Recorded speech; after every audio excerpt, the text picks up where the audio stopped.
In the last quiz, we were trying to figure out how to give the Tom, Tim, and Todd text views a little more personal space by spacing them out equally vertically across the height of the device. We tried setting a fixed DP value, but that wouldn't work if we switched to a taller device like a tablet. Then we tried match parent, but then that made the Tom text view really big, but then it knocked the other two text views off the screen. So then we started researching about linear layout weights. In the documentation, it said that for a vertical linear layout, if we want to equally space out the children, we need to set the height to be 0 dp and a weight value of 1 for each of the children. Assigning a weight value to a child view is like assigning an importance value to it. The higher the weight value, the more space it may get if there's available space in the parent left. So for example, for this vertical linear layout, it fills down vertically this way. It turns out that this linear layout has a lot of extra space, and that will be distributed to the children that have weight values. If a child has a very high weight value, then more of this available height will be given to that child. If a child has a very tiny weight value, then less of this available height will be given to that child.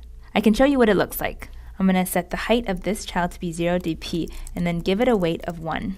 The linear layout first lays out Tim and Todd text views because they have a fixed height based on the content inside of it. And then there's this Tom text view that has an initial height of 0 dp but a weight of 1. None of the other children have a weight value because the default weight value is 0 if it's not specified. So this is the only child with a weight value, so the parent gives all of the remaining height of the screen to this Tom text view, and that's why you see the Tom text view is like so giant. Let me try assigning weight values to the other children now. So now each child has a height of 0 dp and a weight of 1. This is the process that the linear layout would go through. It would try to figure out the height of each of these views. The height of these views starts at 0 dp, so that means the available remaining height in the parent is basically the whole height of the screen. It divides the whole height of the screen by the weight sum, which is 3, and then it gives 1/3 of that available height to Tom text view, 1/3 of the height to the Tim text view, and 1/3 to the Todd text view. These will still be evenly spaced across the height of a device, even on larger screen devices as well, because of this weight value. If I change the weight value to be something higher, then the parent will give more available height to the Tim text view. I can change it to an even higher weight value, and you can see how it continues to get more available height. In this case, the Tim text view has a weight of 8, Tom has a weight of 1, and Todd has a weight of 1. So the weight sum total is 8, 9, 10. So the parent divides the available height divided by 10, and 1/10 goes to Tom, 8/10 goes to Tim, and 1/10 goes to Todd. So for a vertical linear layout, say we have 3 child text views.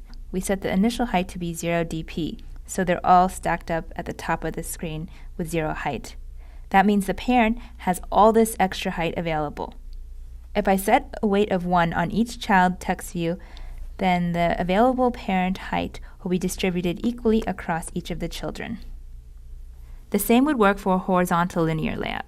Say we have 3 child text views. We start with a width of 0 dp. That means the parent has all this extra width available. If I assign a weight value of 1 to each child view, then we're going to take the available width left in the parent and distribute it equally among each child. And again, it doesn't have to have a weight of 1. It could be 2, 3, or any other value, or it could even have a weight of 0. If a view has a weight of 0, that means that it won't change depending on the available space left in the parent. It will basically stay the width and height that you give it. One thing I want to point out is when to set the height to be 0 or the width to be 0. If you have a vertical linear layout, you're filling the linear layout vertically this way. So you don't know what the height should be, so you set the height to be initially 0 dp and you give it a weight value.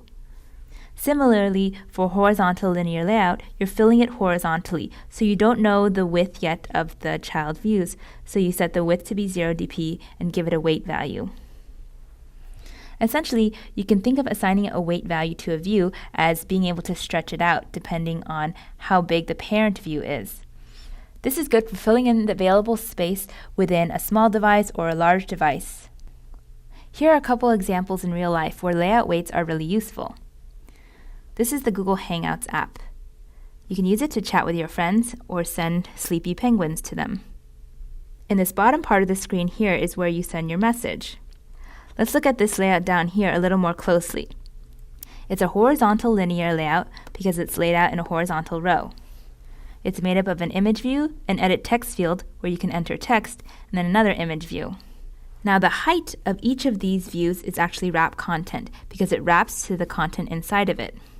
The width of these two image views is wrap content because it's only as wide as the content inside of it.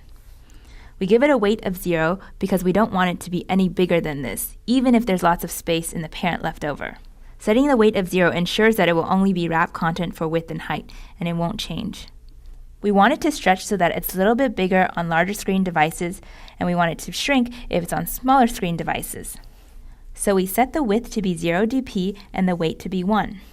That means that the parent linear layout will try to lay out this image first and then this image, and then any remaining width in the device will be given to this view. Here's an example in the Maps app. This is a detail page for a location. There are 3 buttons here: Call, Save, and Website. Let's look at them more closely. You can actually build these as text views with icons attached to them, and you can see the instructor notes for more details, but that's really a tangent point. For this exercise, let's assume that these are text views. The height of each text view is going to be wrap content because it wraps to the height of the content inside of it. Now the width is a little bit trickier. We want each of these text views to be spread out equally across the width of the screen, depending on whether it's a small device or a really large device. We don't want all 3 text views to be grouped into the left-hand side of the screen. So to space children out equally, we give them equal weights. We set a width of 0 and a weight of 1 for each of them. That way the available width in the parent will be spread out equally across the 3 children. And the last example is an email app. This is a compose screen in Gmail where you can write a new message. It's a vertical linear layout because the items are in a column, and it's made up of 4 different edit text fields. Now the width of each child is match parent because we want it to stretch across the whole width of the device. For height, we set these 3 edit text fields to be wrap content, so it wraps the text inside of them. We set the weights to be 0 because we don't want them to increase in size even if there's available height in the parent. But for this last edit text field, this is where you write your message, and we want to give the user lots of space to write a really long letter to grandma.